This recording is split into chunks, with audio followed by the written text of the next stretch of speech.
oh, what a web we weave when we set out to deceive. £166 billion. That's how much the last two budgets are expected to raise in extra taxes. That's the single biggest squeeze on the public in modern British history. And yet, somehow, we're still being told that it's all fair, it's balanced, and it's good for growth. And of course, the old classic, it's the right thing to do. But let's just call it what it is. It's gaslighting on a national scale. So while wages barely move, thresholds have been frozen, and public services crumble, the Chancellor stands at the dispatch box insisting that this is the right decision for the country. But here's the truth that they are not saying out loud. Almost 10 million people are going to be dragged into higher tax bands. Take-home pay is shrinking, and the cost of living has rarely been higher. We've all been conditioned to believe that the budget is something done to us instead of for us. Now, I used to believe that the budget should be based on economic factors and not political ones. But now it's just a ritual where we play along and we hope that it doesn't hurt us too much. But that mindset is why we end up poorer year after year after year. Yes, we have been gaslit by the budget, but that doesn't actually mean we're completely powerless. So in this video, I'm going to talk about the background to what's happened, the winners and the losers of the budget, and of course, the major changes and how they're going to affect you, as well as some financial planning tips that are going to help you fight back. And if you're new to this channel, a very warm welcome. Hi, my name's Simon. I'm a chartered financial planner with decades of experience, and together we're going to try and make money make sense. So was there ever really a black hole in the public finances? Whether that's the original 22 billion black hole that we've all heard so much about, or the more recent alleged gap in the nation's finances. Because if you look at the sequence of events, the whole thing starts to feel more than just a little bit dubious and more like bordering on deceit.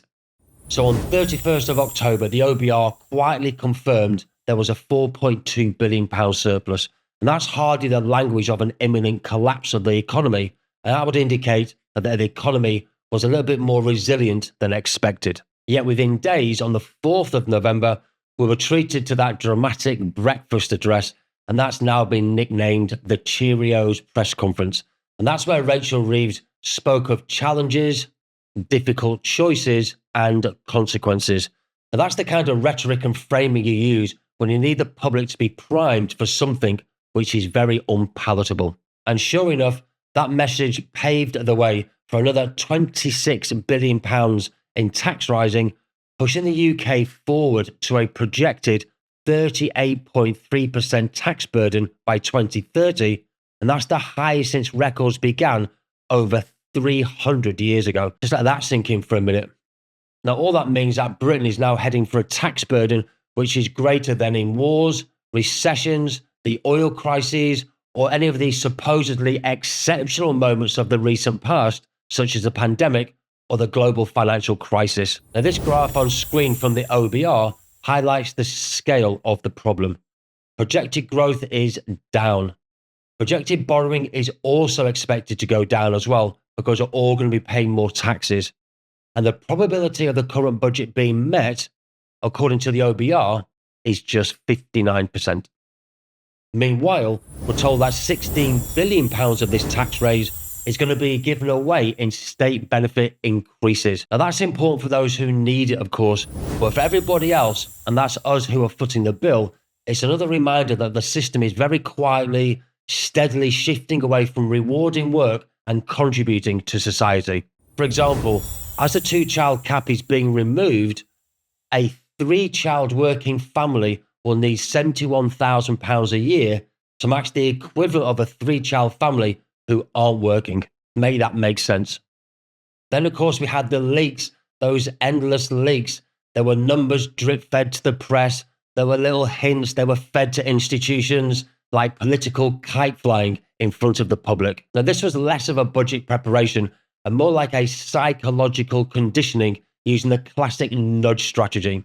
Now, this isn't accidental, but it is gaslighting on a national scale, and our economic growth is going to suffer as a result. Now, let's have a quick look at the main changes that are going to affect all of us. Now, for all the noise around this budget, Pensions were one of the few areas that didn't see a direct and major overhaul. The familiar cornerstones have remained untouched.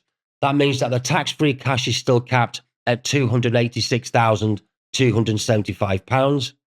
Pension tax refund contribution stays exactly as it is for the moment, but beneath the surface, the Chancellor has quietly planted changes that are going to hit many savers in the coming years. Now, one of those biggest shifts is going to arrive in April 2029, and that's when the government is going to introduce a new £2,000 cap on salary sacrifice for pension contributions.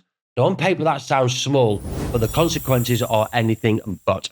Now, many of us use salary sacrifice to boost our pension in a very tax-efficient way by reducing the tax and national insurance that we need to pay, but also for our employer as well. So capping this benefit at £2,000, it's going to remove one of the very few incentives that still genuinely rewards long-term saving. Now, crucially, the government has carved out an exemption for public sector pension schemes, no doubt to avoid a confrontation with trade unions. Now, that leaves the private sector, which is the majority of the workforce, carrying the brunt of these changes. So let's take a very simple worked example. Someone earning £40,000 and paying 5% employee pension contributions currently sacrifices about £2,000 of their salary. So under the new rules, anything above that would no longer reduce their income tax and national insurance contributions. So for a basic rate taxpayer, any extra pension contributions made through salary sacrifice is going to mean less take-home pay compared to the system that we have right now. Now, don't forget, employers will also pay higher national insurance on those pension contributions, which will give them less incentive to boost or to match our pension contributions in the future. The result of all that is going to be that workers will end up with less going into their retirement pot unless they choose to take a hit on the national insurance contribution. But ironically, this may still be worth doing if it helps you keep your child benefit or even your tax-free childcare, but now it requires far more careful planning. It might also be worthwhile if you need to keep your annual income below the £100,000 limit to maintain and to protect your personal allowance of £12,570. Now, the headline message, as far as I'm concerned, is quite simple. Despite pensions not being attacked directly in the budget, the future incentives to save have most definitely been weakened. So if you're finding value in this video about some of the major changes to the budget and how it's going to affect us all, then don't forget to hit the like button and subscribe to the channel. It's free, obviously it's easy to do, but more importantly, it lets me know how to shape our future content. And don't forget to hit the notification bell either so you don't miss any future content. Sorry to interrupt the video. Over the last year or so, many of you have reached out asking if we can help with solving some specific problems, particularly around your retirement plans. And I've spoken to a lot of you personally on Teams. The great news is that we can now scale this properly and efficiently, but we're going to need to cap this at just 90 new clients throughout 2026. So please follow the link on the channel and we're going to be in touch with you very quickly. If you're not ready to take that step just yet, there's no problem at all. You can register an interest and join our newsletter. Now, one of the most powerful changes in the most recent budget is the extension of the freeze on the personal allowance, which is now going to be locked in until 2030, 2031. Now, the tax-free personal allowance is going to stay at £12,570. The high rate threshold remains at £50,270, and the additional rate threshold is going to stay at £125,140. So at first glance, that doesn't sound like a tax rise, but if you dig a little bit deeper, the effect is really financially brutal. And that's because wages and inflation are going to keep going up. While the thresholds stay put, that means more people are going to be dragged into paying income tax, sometimes for the first time, or shifted into higher rate bands, even if they hadn't had any real term salary increases either. Now, this phenomenon is called fiscal drag and effectively works as a stealth tax, but without changing the headline rates.